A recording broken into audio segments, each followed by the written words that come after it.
Mister సాధు, వీళ్ళిద్దరిని suspend చేసే. సార్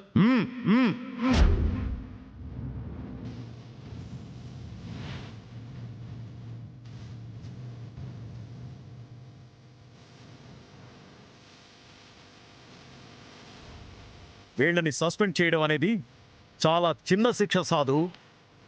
మామూలుగా అయితే కేసు బుక్ చేయాలి, ఉరికంబం ఎక్కించాలి.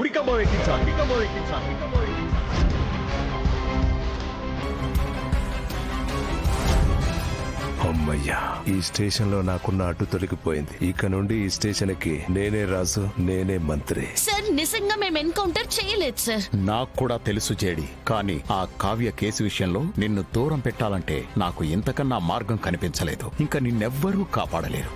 ఫస్ట్ టైం బావా, నువ్వు ప్లాన్ చేసింది ఏమాత్రం రిమార్క్ లేకుండా సక్సెస్ఫుల్ గా కంప్లీట్ అయింది. కానీ మీరు సస్పెండ్ అయ్యే లోపు కమలాకర్ బాడీని ఆ ఫ్యామిలీకి అప్పగించి వెళ్ళండి. జేడి, ఇక నిన్నెవ్వరూ కాపాడలేరు, నన్ను ఎవరూ కెలకలేరు.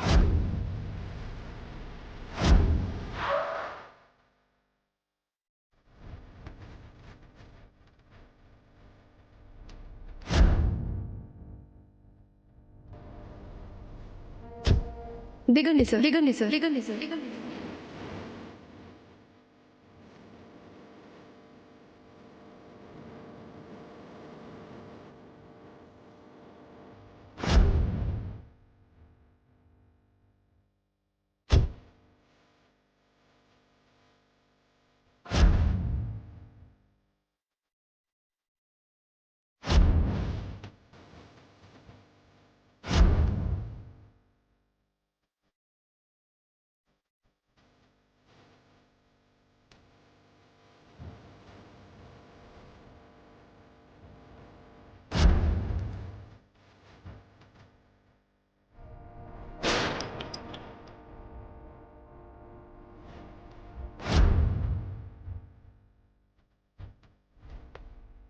$30 డిపార్ట్మెంట్ సార్.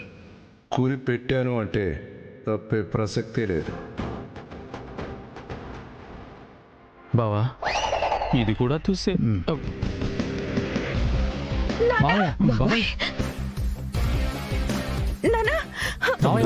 మీకేం కాలేదు కదా?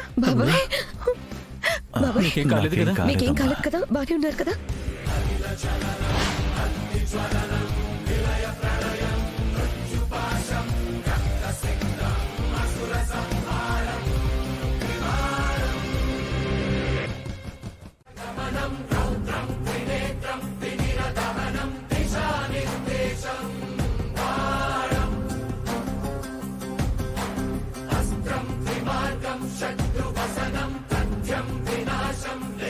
ఇదిగోండి, మా నాన్నగారు రాసిన వీలునామా.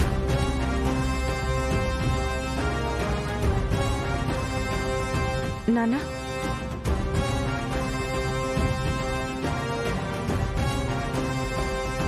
బాబాయ్, అసలు ఎలా జరిగింది? చేసిందంతా చేసి ఏం నటిస్తున్నారా? ఆ జేడీకేడీలు నా మీద కక్ష కట్టి చంపాలనుకున్నారు. ఆ దేవుడి దయ వల్ల ప్రమాదం తప్పింది. బాబాయ్ని ఎవరు చంపాలనుకున్నారో వాళ్ళల్లో ఒకరి గురించి వాడికే చెప్తున్నారు. ఎవరో ప్లాన్ చేసి మమ్మల్ని ఇరికించాలని చూశారు. ప్రమాణ పూర్తిగా మేము పని చేయలేదు మావయ్య గారు. లాయర్ గారు, ఏంటమ్మి, వీల్నామాలో ఉన్న ప్రకారమే చేయిద్దామని నిర్ణయం తీసుకుని ఉండావా? చెప్పాను కదా పిన్ని, అది కేవలం వీలునామా కాదు, మా నాన్నగారు నా మీద పెట్టుకున్న నమ్మకం. నేను ఆయన నమ్మకాన్ని నిలబెట్టుకోకపోతే ఆయన కూతురుగా నాకేం విలువ ఉంటుంది?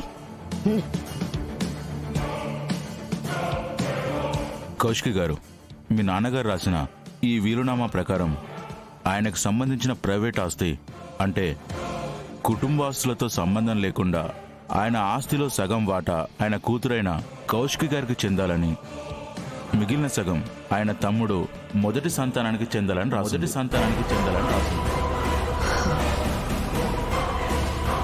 సుధాకర్ గారి మొదటి సంతానం అంటే నేనే కదక్క. ఆ మిగిలిన సగం నా పేరుని రాయండి. అదేంటి యువరాజ్, మావయ్య గారికి నీకంటే ముందే కేదార్ పుట్టాడు. ఆస్తి కేదార్కే చెందాలని పెదమావయ్య గారు తన ఆస్తిలో వాటా ఇమ్మని రాశారు. ఏ జగదాత్రి, మీరెన్ని చేసినా కేదార్ ఈ ఇంటి వారసుడు కాదు అని చెప్తున్నాం కదా. వారసుడని మీరు నిరూపించుకోలేకపోయారు కదా. మళ్ళీ ఏ హక్కుతో కేదార్ ఈ ఇంటి వారసుడు అంటున్నావు? అమ్మే జగదాత్రి, నీకు అంతగా ఆస్తి కావాలంటే ఆ 1-2 కోట్లు మీ మొహాన్ని కొడతాము. తీసుకొని మీ దారి మీరు చూసుకోండి. అలా మాట్లాడతారేంటి పిన్ని? మా నాన్నగారు రాసింది మన కుటుంబ ఆస్తుల గురించి కాదు, మా నాన్నగారి ఆస్తి గురించి.